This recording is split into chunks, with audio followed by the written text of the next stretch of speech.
What's up, everybody? Welcome to Move the Sticks. DJ Bucky Rhett with you on a recap Monday here. Coming off a short night for me. Chargers home game, night game. A lot of traffic. Apparently, we had the triple header with, I believe it was Clippers, concert, Chargers, night game. So Inglewood was a little congested getting out of there last night. I don't know who was in the concert. Had to stay to the end. Had to stay to the end. Yeah, everybody stayed to the end. Everybody stayed to the end. It was a great atmosphere. Yeah, I bet. And by the way, Jason's in my ear telling me it's Sabrina Carpenter was at the LA Forum. So the Kia Forum, is that what it is? No, I don't know. It's it might be the packed Kia house. Forum. I think it is Kia. Yeah, I think it's Kia. Yeah, packed house. We're gonna get to that game. That's second on the list today. We're gonna start with what was, literally one of the best matchups in the regular season we've seen in the last half dozen years. If you look at where Kansas City was coming into this game at Buffalo, a game that felt, man, Buffalo had to have this for a whole host of reasons. But just to know that this collision is coming again into the future. Fascinating game there, Buck. I'll give you the first word on this one on what your takeaway was. Look, big time. And I'll say we've talked about Josh Allen playing at a high level before, but this was a big time performance for him. Now, I won't do like the overreaction Monday where everyone is like, oh my God, he's overtaken Pat Mahomes is the best player in the league and those things. But what I will say is the Pat Mahomes experiment that the Buffalo Bills decided to use, meaning take away some of the notable names, make it maybe a little more committee on the perimeter. It has allowed him to really be the best version of himself. We're seeing Josh Allen do things that we've seen before, but he's doing it in a more controlled manner. The running, the passing, utilizing all of the weapons, managing the game, all of that shows significant growth and maturity in his game, where he certainly is deserving of being in the conversation as the MVP because he's playing that well. Yeah, I think, look, I don't think it's hyperbole to say that Josh Allen was the more dangerous player in this game. When you look at the way that the Chiefs were still able to get pressure on him, 26 pressures on Josh Allen, didn't sack him once. It felt like they were the more explosive team, certainly down the field in the pass game. I mean, dominant really in that category of it. And for a Chiefs offense that at times has been pedestrian, you ran up against a team that had a lot of different ways to go at you. And so much of that has to do with number 17 leading the way at quarterback. So I was really a fan of the way that Josh Allen played this game and, knew when he needed to take off and go get yards for his team like he did here on this incredible touchdown run. That was just kind of the exclamation point on the whole night for a day in which, look, he was better than Patrick Mahomes on this day. Not to say that he is the better player overall. I'm glad we get to see these guys go at it each and every year, and I'm excited to see him go at it again in the postseason if that comes to fruition.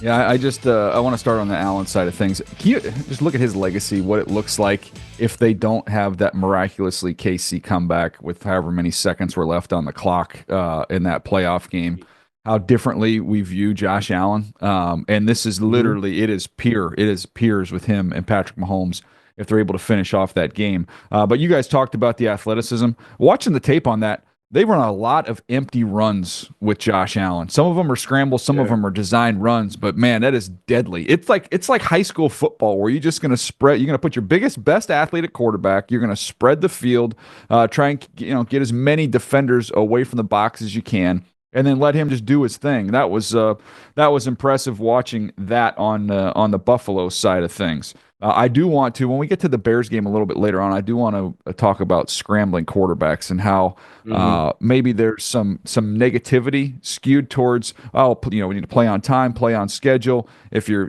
scrambling around, then you don't, that's not the way the game's played. I've got some interesting stats on that. We'll get to that when we get to the Bears thing. But I do want to get to the Chiefs side of things here.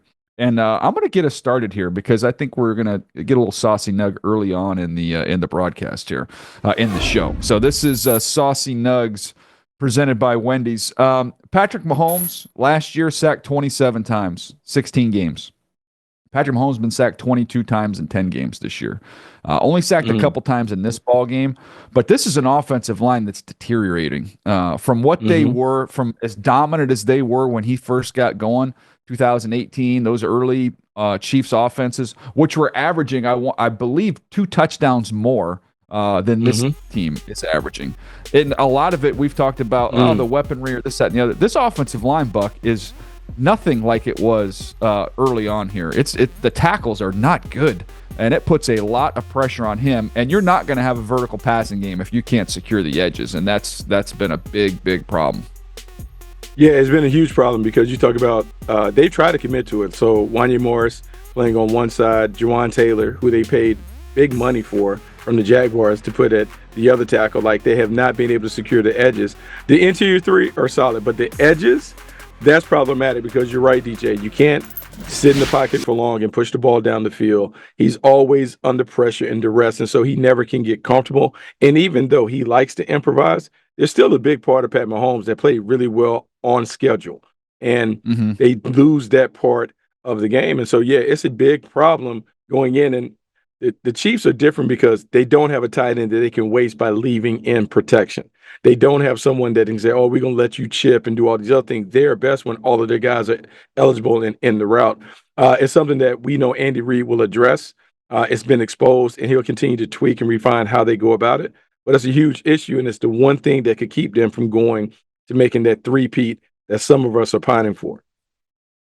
Look, it does in a way feel like where this team was when they ran up in the COVID season against the Tampa Bay Bucks and lost the Super Bowl because the Bucks absolutely got after them off the edges, right? And they went and that's when they went and made the addition to go get Juwan Taylor, and then they went and made the addition to go get Orlando Brown, and then that was short-lived, and now they're kind of recycling that process again. And I think we're kind of back to where they were before. Now, here's the thing. Kingsley Suamataia is not the answer this year. Can they figure out a way for him to be an answer for them at one of the tackles moving forward? I would say that's probably at least still a possibility. It doesn't feel like it's certainly the way that we'll find them success this year. So how do they minimize that moving forward, I think, is really where you have to look if you're the Chiefs at this point. Yeah, no, it's not the last time we're going to see these teams together. They're going to meet up again in the postseason. We'll see. Again, only one loss separates them in the loss column, and now Buffalo has a tiebreaker. So it'll be interesting to see how this season unfolds for both these ball clubs going forward. All right, let's get to the Sunday night game that I was at, Chargers and the Cincinnati Bengals. I'll start on the Charger side of things. You know, calling their games for 7 years, I've seen the Chargers lose this game a dozen times, if not more, where things start going bad and they can't stop the bleeding. This was different last night. They get out to a big lead. Offense was really clicking. I mean, I thought you had a quarterback and a coordinator with Herbert and Greg Roman in sync. They were running the ball with, just in terms of committing to the run. But then they were going heavy boxes, play action, and hitting shots. Will Dissly down the seam. You had Quentin Johnson getting another touchdown. But they were just loading up the box, and then they're getting a little pull from the second level off play action, and then they're letting Herbert attack vertically, and then Herbert using his legs has been a nice component to this offense. So anyways, all clicking. Second half, they get out of rhythm. They can't find it. Herbert has a fumble on a run.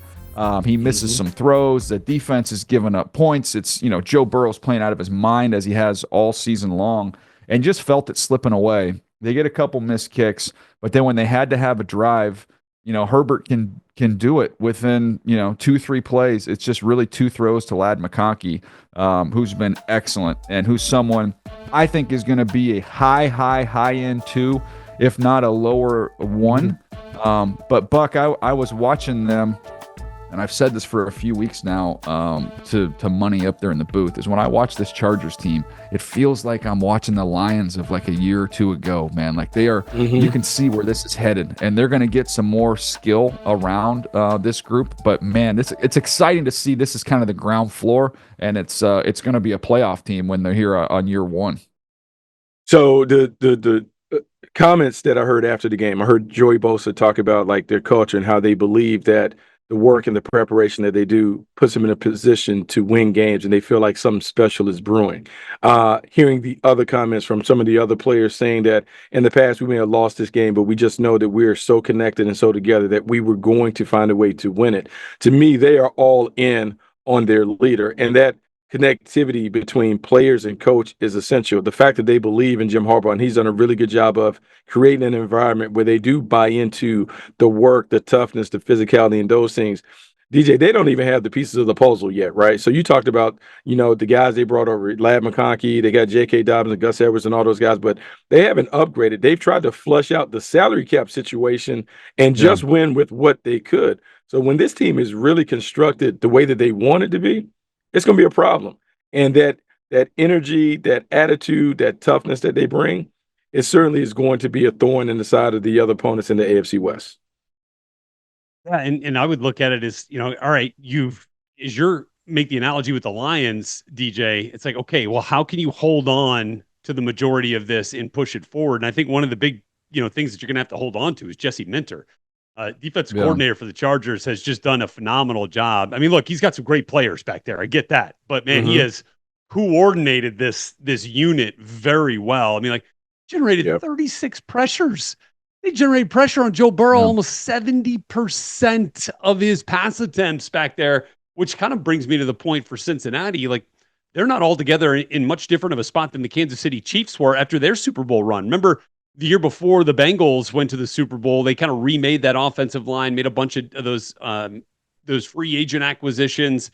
But now it feels like they're kind of back in a spot where they're giving up pressures all over the place. Burrow's taking hits, and he's got to be superhuman back there trying to complete some of these passes under duress. That's just not sustainable. And we're going to be in a position here where you're getting your quarterback knocked around again. And the last thing you want to do is see him, have to miss time like he did each of the last couple of years. So, as you look at that, it's kind of like a cause and effect. Chargers, again, exposing where the Bengals are from a pass protection situation. And, the Chargers defense is just flat out really good and going to be a big reason why they are a playoff team. But here's the thing that was a little concerning to me, guys, and I'd love to get your opinion on this. You listen to all the comments from Bengals players after the game. Jamar Chase, maybe with some of the most, explosive. It feels like a team that's unraveling. And look, maybe some of what he's saying isn't wrong, but do you go out there and say it? Like, yeah, heck yeah, you paid McPherson to go out and make the dang kicks. I get it. He didn't make the kicks. You pay Zach Taylor to help get this team in a framework to go finish games. They're not finishing games right now, but it's not like you and you and you. It's us, and that to me feels like that's not the messaging that's happening in Cincinnati. And there's no way they recover from this if it keeps getting singled out. All I got to do is worry about me. That is not the point. So I wouldn't plan on going in this direction. This might take us a minute here, so I have to ask for some patience. But if we were talking on here the last couple weeks, and Buck, I know we've had this conversation about Ben Johnson, and we've made the case that, hey, unless he gets blown away, just make Detroit pay you, head coach money to stay as the offensive coordinator, because it's just so hard to find the right fit for you to be successful. And if you look at the jobs that might pop up, and we know where those jobs are, we know who the quarterbacks for those teams are, and there's some intriguing names. There's nothing like Joe Burrow. And seeing it in person, you mentioned those pressure numbers, Rhett. He is an assassin. He is a stone cold killer, to the point where, as great as Josh Allen and as great as Mahomes, both those guys are, if you give me equal talent, I don't know that I'm picking against Joe Burrow. So if I'm the Bengals, and I'm never going to advocate for anybody to lose their job, and I think there's a lot of other issues with this team, but if they did make a change, to me, that is easily the most desirable job that would be available. And if I was Ben Johnson, I would call them before they called me. Here's the thing, though. I thought they extended Zach Taylor where it would make it almost cost prohibitive, knowing the Bengals to and make that's that not move. the way they normally do business, and that's not how they do business. Now, I will say this about what Red is talking about, and I would say the comments that come off as selfish. No, they are selfish from Jamar Chase. Here's what happens when you run the risk of not paying your players before you get into the season. So now all of those feelings of feeling disrespected and that stuff, you're seeing it not in their performance, but the body language and the actions of T. Higgins and Jamar Chase. At some point, you want to try and keep the family together and keep the family happy. And I know we're talking about business is business, but I feel like they're disjointed because of contract negotiations that have gone awry. And now you're just having them say, well, I don't really care. I'm trying to get mine. I want to be healthy. I want to put up numbers. And then whatever happens to the team happens with the team, and that's not a way that a team can be successful in this era. Yeah, look, guys. I mean, this is a situation for the Bengals. It's just, man, they've lost so many close games, and I think you're seeing some of the frustration that comes from that. You look at the Ravens game, you look at the Chiefs game, you look at this game. They've had opportunities, haven't been able to get it done. So I think that's why all this stuff is really starting to bubble up. NFL All-Pro safety Derwin James experienced a day in the life of Coast Guardsman at the U.S. Coast Guard Sector San Diego. Derwin soared through the skies in a Coast Guard helicopter and plunged into the ocean to experience the type of training that the Coast Guard conducts to keep our seas safe. To those who serve in the air or on land or sea, USAA and the NFL say thank you. All right, guys, let's keep it moving here, and let's get to another big-time game, big-time performance by the Pittsburgh Steelers. They take care of the Baltimore Ravens in a field goal fest for the Steelers. They didn't finish drives, didn't get things done the way they wanted to, but this is a game, Rhett, where they controlled the clock. They had the ball for 36 minutes, 22 minutes for the Baltimore Ravens, and Baltimore penalties 12, turnovers 3. There's your ball game. There's really no other way to describe it. This was a game full of mistakes for the Ravens, and uncharacteristic like mistakes. You would talk about the turnovers and the penalties, sure, but how about the two misses in the second quarter from Justin Tucker, most accurate kicker in NFL history, is now barely middle of the road in field goal made percentage so far this season. I mean, missed back-to-back kicks, sure, not gimmies, 47 and 50-yarder, but those were, in Tucker's landscape, those are gimmies. And so he's had some misses now this year. And it starts, oh boy, there's a drop, obviously, concentration drop for Zay Flowers. He made up for it with a touchdown later. But it just, it felt like from the jump, Derrick Henry fumbles on his second carry. And it was like, holy smokes, the onslaught of negativity was just really hard for the Ravens to overcome. Even though they went down and scored and were leading at the half, and just couldn't find a way to take advantage of the Steelers kind of keeping them in the game. And ultimately, Steelers found a way to win. Yeah, this is frustrating for the Baltimore Ravens because this is a team that has been so good this season, but the issues that have hurt them in the games that they've lost are the DBOs. Don't beat ourselves. Turnovers, penalties, big plays allowed. When you do that, you're going to lose games. 12 penalties, too many penalties, too many self-inflicted mistakes, 3 turnovers plus 2 additional missed kicks, which we can really count as turnovers. It's just hard to win when you have so many mistakes. And they'll look at the tape and they're going to kick themselves knowing they didn't give themselves a chance to win because they had so many egregious errors that they have to eliminate. And so the next time they see the Pittsburgh Steelers, we'll see if they can tighten it up. But the Steelers feel so confident whenever they see the Baltimore Ravens and Lamar Jackson. For whatever reason, they just have a hold over this team, and the Ravens somehow have to get past it. And a lot of times it's games like this one. Remember last year all the drop passes that Baltimore had at Pittsburgh? Zay Flowers had a drop touchdown in that game last year. I mean, they just something about the Pittsburgh Steelers brings out some funky stuff from the Ravens. And I do think I think with Lamar Jackson and the rest of the league, or most of the league, I should say, there's a fear factor. You don't see a lot of them. And when you do, it's like, oh, gosh, okay, hey, be disciplined. Don't get caught out of your lanes. You're cautious to rush the quarterback. There's a fear factor there. And I think familiarity, Buck, I know your Dodgers beat my Padres, but the Padres don't have any, there's no awe, there's no fear factor. Well, when they see them all the time. So, like, it takes away some of that. It takes away some of that when you have a team, a foe that you're so familiar with. Well, now, yeah, because they go after him. They send pressure. They come after him. They don't tiptoe They don't around. play. They're not scared on their heels. Like, oh gosh, what's he going to do? They're not at all. But I think the thing that stood out to me was Mike Tomlin playing the motivational tactics. First, sending Patrick Queen out for the coin toss, then making sure he praised him at everything, talking about one man's trash is another man's treasure. You knew Patrick Queen was going to be on 10, and to come up with that big turnover, to rip the ball away and to make the play that he had to make to kind of seal the game is huge. And so when you get a motivated guy like that, that's exactly what you want. And so the Pittsburgh Steelers have a young collection of playmakers that are emerging. Look, people will not talk about them being the best team in the AFC, But man, they're gonna be a tough team to deal with in the postseason because they just play a style that is so different than everybody else. They ugly up the game, and they know how to win these ugly games. And that was the other thing. I'll go back and just kind of clarify again. You felt like the Ravens, despite all their issues early in the game, were going to take the lead into the half, 7-6 after scoring a touchdown late.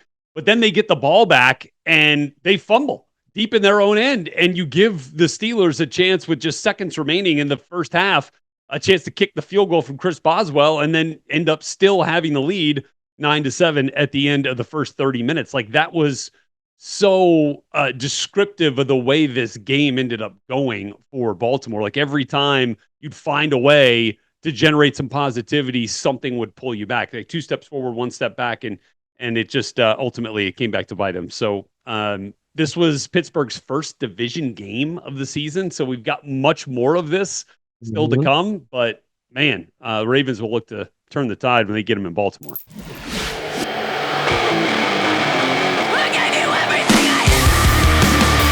Whole team is having a day. Packers have won 11 straight over the Bears. Luka diving catch.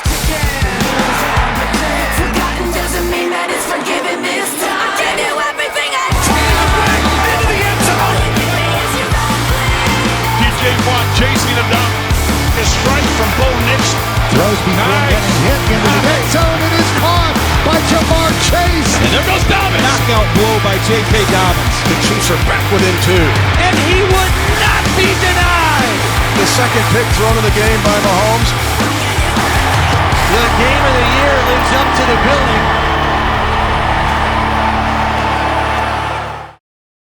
Cairo Santos for the game. Here's the snap. Placement made. The kick is blocked. It is blocked. It is blocked. And the Packers have won. Beautiful. It is blocked. Beautiful. It comes up short. And the Packers have won 11 straight over the Bears. 20-19. Oh my goodness. What a finish. Wow. My goodness, have you ever in your life seen anything quite like that? All right, it's time for Cruising to Victory presented by Royal Caribbean. And I don't know that it was a cruise to victory for the Green Bay Packers. It was definitely not a cruise for the Chicago Bears to defeat. But this was a game, I teased this earlier, and I want to lead with this because I want to start, first of all, on the Caleb Williams side of things in this game. Bears lose 20-19. I start first. If they make a kick in this game and they don't just completely flub on the Hail Mary against Washington, these are 2 signature comeback wins for Caleb Williams. Late drives to lead the Bears to victory. This is a Bears team that's 6-4. If that's the case, man, the vibe is so different. It just shows you how narrow the line is here between being a hero and a GOAT. But Buck, I want to get to you on this point because this is a saucy nug for you. I was looking this up because I was thinking about just playing on time and the importance of playing on time and playing within structure and how much we talk about that and how that had been, it's a lot of discussion about Caleb. It needs to get more comfortable in that regard. So I said, okay, well, if we're going to kind of label guys who scramble around as maybe that's not the way you win games in this league, let me give you the top scramblers in the NFL. Who scrambled the most? Number 1 is Jaden Daniels, followed by Brock Purdy, Bo Nix, Lamar Jackson, Josh Allen, Jalen Hurts, Patrick Mahomes. Those are the top scramblers in the NFL. And all those guys, even with Bo Nix being a young player, all those quarterbacks are playing at a very high level. And if you were to go longer on that list, I could make a case that 10 of the 11 are playing at a high level, are guys that are scrambling around. So I don't know that we needed to remove scrambling from Caleb. I think what we saw in this game, which was encouraging, which was whatever you're going to do it. The worst thing you can do is just get stuck back there. So if you want to get the ball out of your hands quick, get it out of your hands quick. If you don't like it, then go use your legs and make something happen. But be more decisive. And I thought that was a positive take away from me with this Bears game. I don't think you need to. I think there was some part of him maybe, and I don't know if they're telling him this or maybe just subconsciously. He's like, I've got to put my feet in cement back here to prove that I'm something, And I'm like, that's not the way the NFL plays anymore, man. You don't have to do that. No, what's interesting is his comments after the game when he talked about Thomas Brown and the biggest change. And he just talked about Thomas Brown's decisiveness with his play calls, in and out the huddle, the way that he sequenced the calls.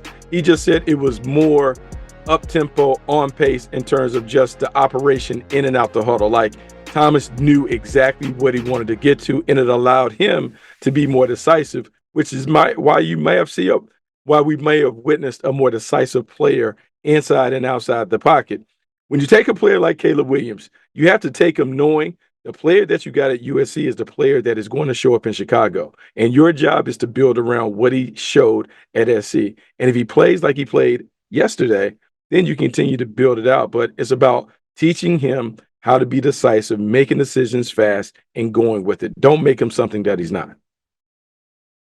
Yeah, looking, on the Packers side of things, they come up with a win here, remain within striking distance of the Detroit Lions. But the more I kind of watched, Green Bay and then Detroit, which we'll get to here in just a couple of minutes, it does feel like the gap is fairly significant there, especially, with the fact that Jordan Love can't quite get rid of these turnovers. He's now had an interception in every game this season, and it just happened to come down in the red area, intercepted near the goal line.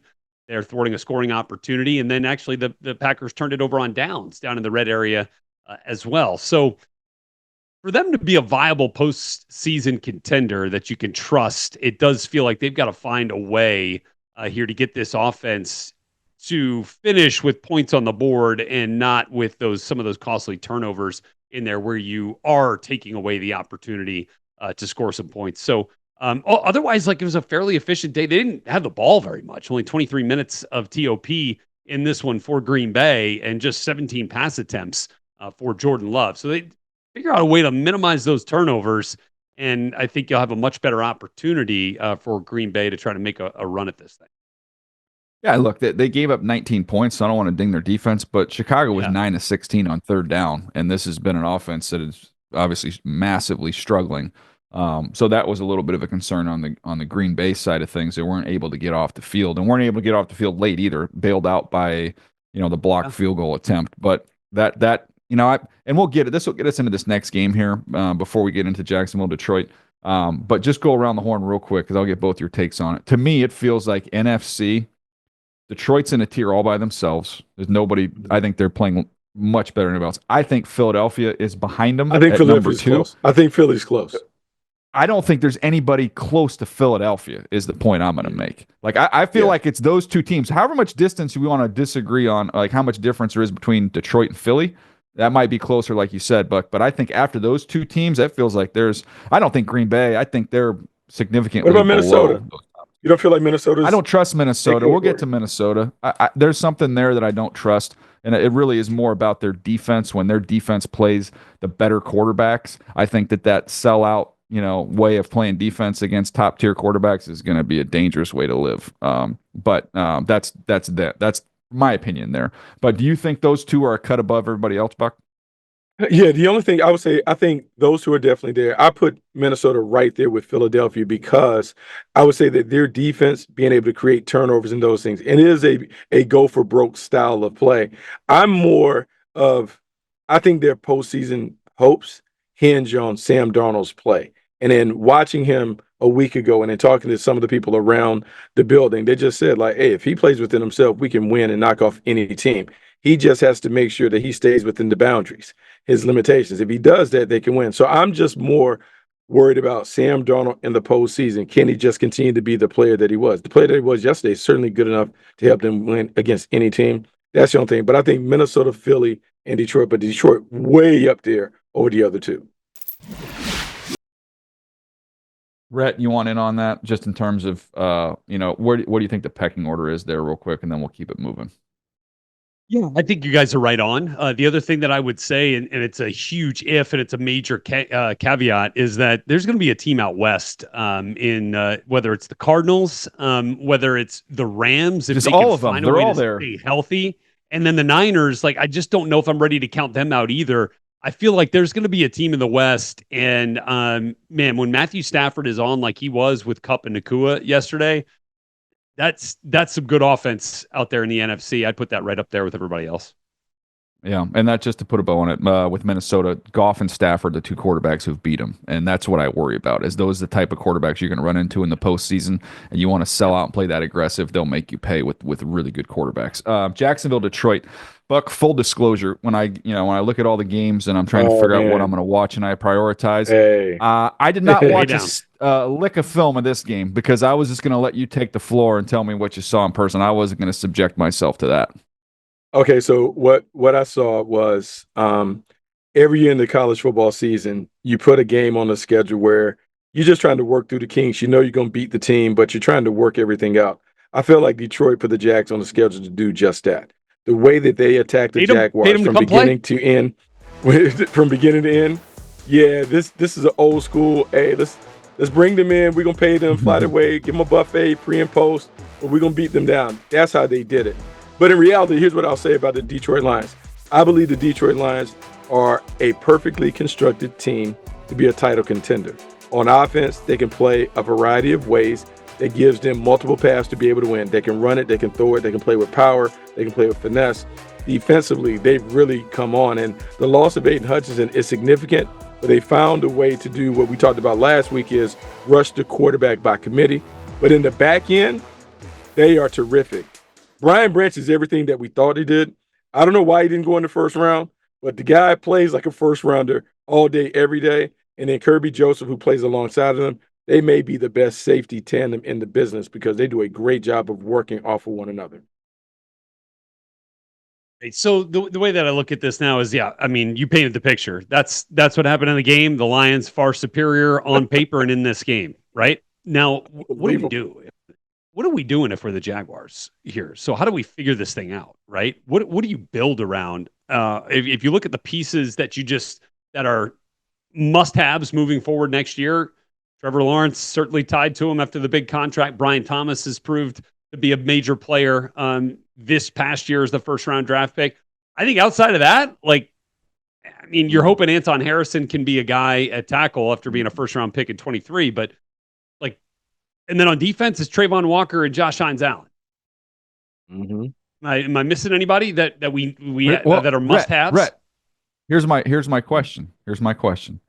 So, if you're the Jags and you have the two highest rated players on your board are one's a wide receiver and one's a corner, who are you taking? Trick question. Same player. It's just one player. You're taking Travis Hunter. Player. And now we have Travis Hunter question. with BTJ out there, as well as we're getting him some work on the defensive side of the ball. What's that, Coach Belichick? What was that play called? Okay, I got it. All of a sudden now, Jags, this sounds a little different and looks a little different. All of a sudden, Trevor's got a little spicy nug right there. Out there.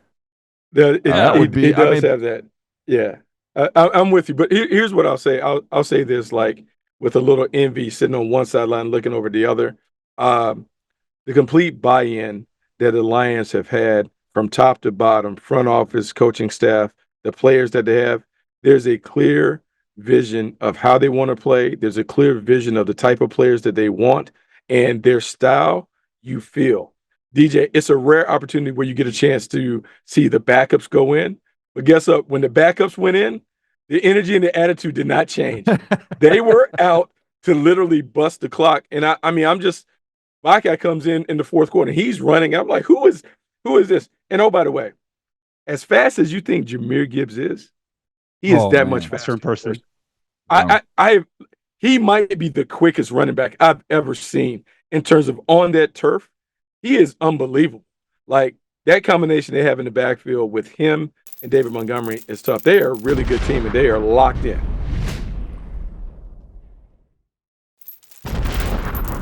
All right, guys, let's get through a rip of games here. We can get through a bunch more games here with the time we've got left. Minnesota, Tennessee, Rhett. What was your takeaway here? Vikings did enough, and found a way to minimize mistakes, and got Jordan Addison going a little bit after he had a quiet spell for a couple of weeks, had a couple of big catches in this game. And look, I think the one other thing that I come away with here is Tennessee plays hard, man, especially on defense. That is a good-looking group. Jeffrey Simmons, again, is a game wrecker, but the Vikings found a way. And here's the thing, if you're the Tennessee Titans and you can't run the ball at all, and you've got a quarterback like Will Levis, like we kind of been talking about, who does not fit the bill yet of those elite passers that can find a way to make you pay when you're bringing that aggressive pressure that the Vikings do. So no run game, not yet a quarterback who can deal with that kind of pressure. You're in a lot of trouble, and that's what it felt like to me. Yeah, a lot of trouble, a lot of problems. Sam Darnold bouncing back after watching him basically keep the Jaguars in it the week before. He came back, played more disciplined ball. That's the Sam Darnold that needs to show up for the Minnesota Vikings. If they do that, they're good enough to win and make a deep postseason run. Yeah, I mean, one of the big concerns I had was with Darisaw going down and missing Darisaw. But you make a trade. Cam Robinson, right? Cam Robinson's playing left. Yeah, Cam Robinson comes over. Yeah, so that was, and he's hanging on in there. He's hanging on in there, so that was a good move. All right, let's get to Seattle, San Francisco, Buck. This is a big win in a very clustered and crowded NFC West, but that's I shouldn't say good. That's a great win for the Seattle Seahawks to go on the road and knock off the Niners. Yeah, great win for the Seahawks, but I'm going to stay on the Niners side. It may be time to hit the panic button. This is a team where we knew that the Super Bowl hangover would probably be kind of in play. And look, they're 5-5, and a team that has been able to really kind of do what they want to do against most opponents offensively.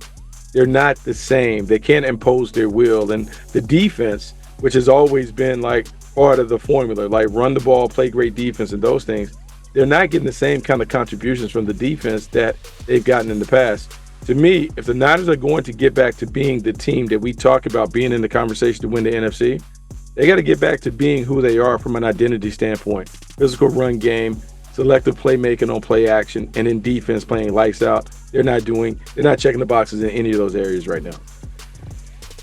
Yeah, I mean, the one thing I'll say, DJ, and I know, you and I kind of talked about this, and it just has not felt like the same 49ers run game for the last, 6-8 weeks of this season. And obviously, this is just Christian McCaffrey's second game back, and you've yet to play a game and won't play a game where you have CMC, Brandon Ayuk, and Deebo Samuel all together all at once. Same with George Kittle. And it just feels like the pieces come in and out of the lineup, and it's hard to find consistent rhythm here. So I'm not ready to press that panic button yet on the 49ers. I feel like this team has proven that they can find ways to win when they get down to it. And I think this division will allow them the opportunity to do that. Yeah, the division's not going anywhere. That's the good news. It is all clumped in there together. Seattle did a great job limiting big plays. Just kind of put a lid on the 49ers, both run and pass. I thought that was the key. All right, Atlanta, Denver. I'll start us off on this one because I wanted to watch Bo Nix. Awesome game. You see the first rookie QB with 80% completion percentage, 304 passing touchdowns in a game. So that's where I wanted to start. And I went through the entire game, watched every single snap of this one for Denver's offense.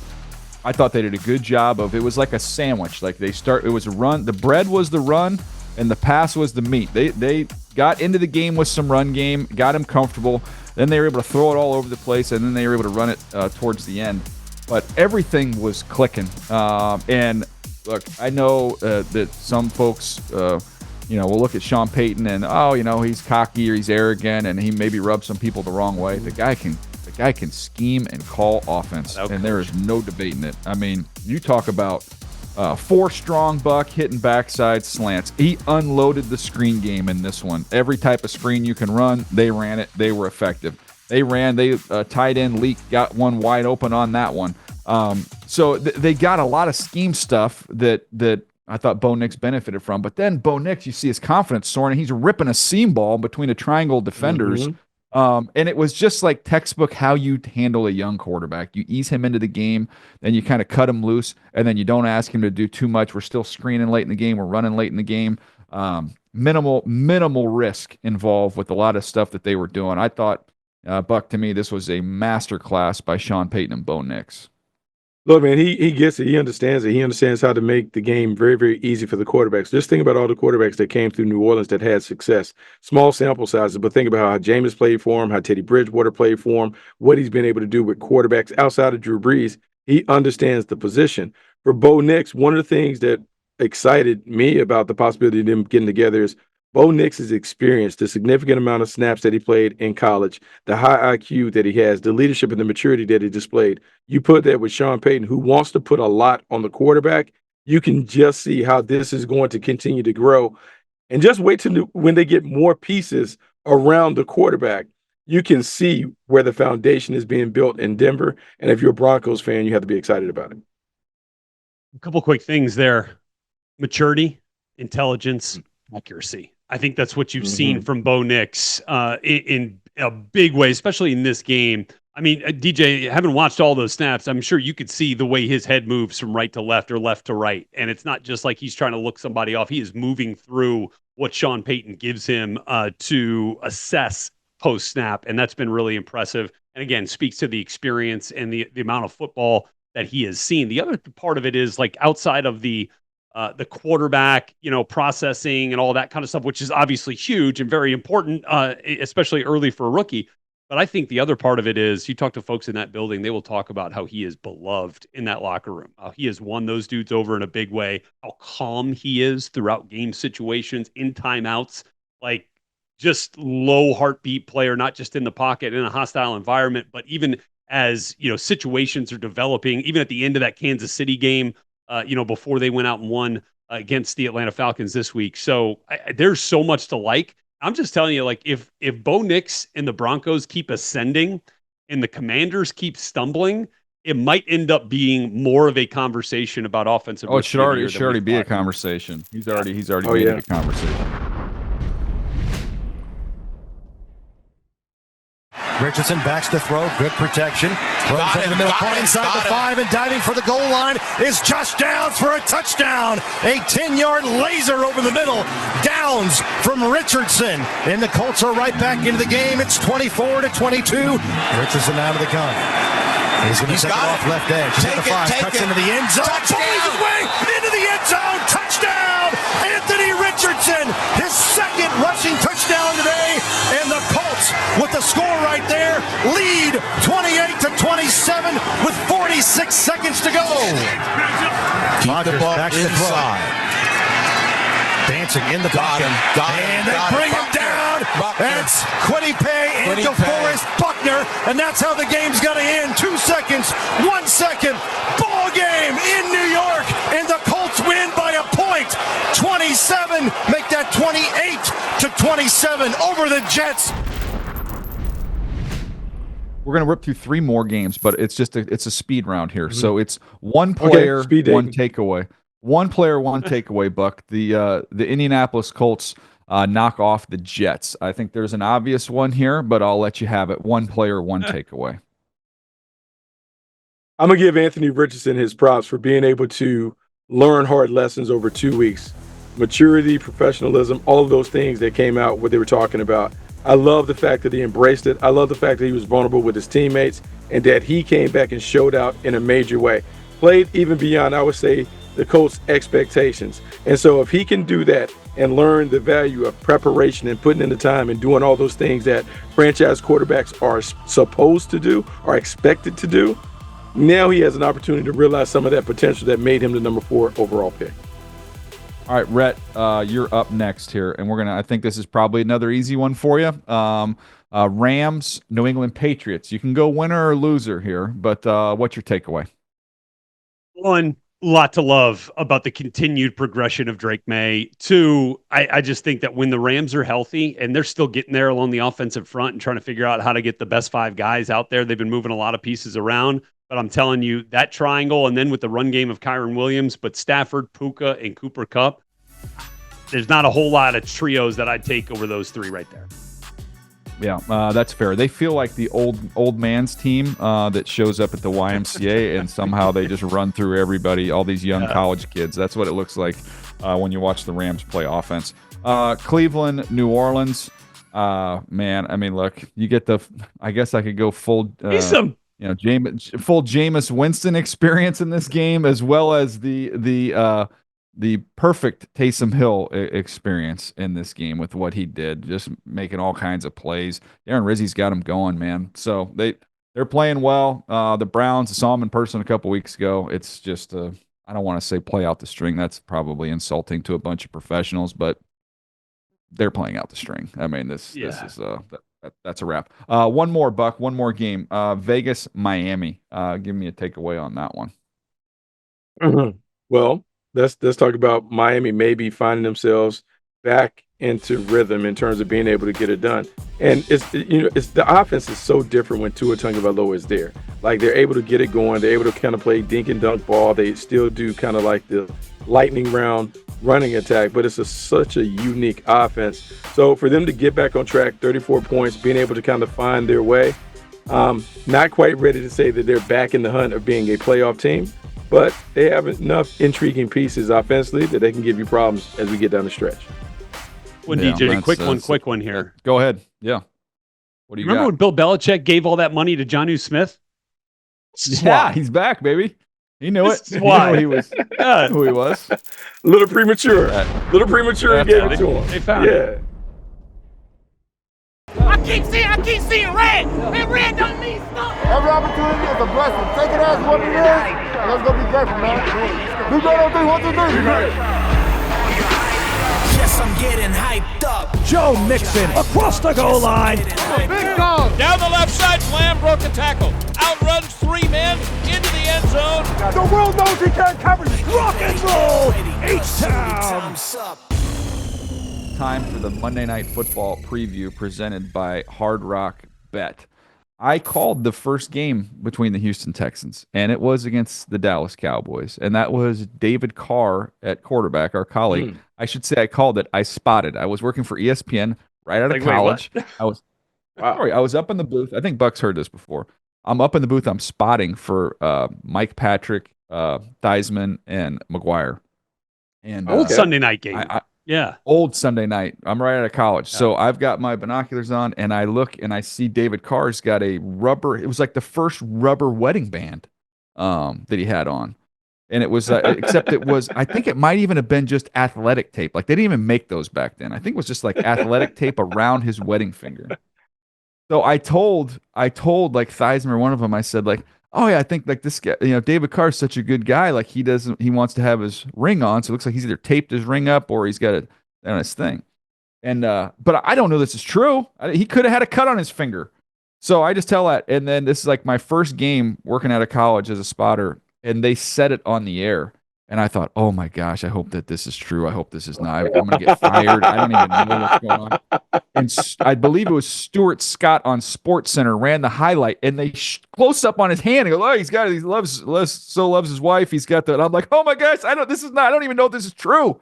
I was a 22-year-old kid scared to death I was going to get fired because of the inaugural Texans game against the Dallas Cowboys. So that's not really the preview I think people listen to us for.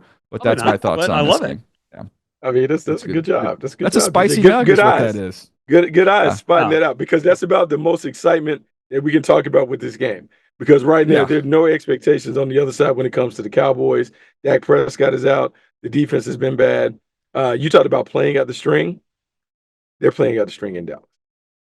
Playing it out. Rhett's, any give me a reason to watch this game. Give me a reason to want to sit on the couch and take this one in.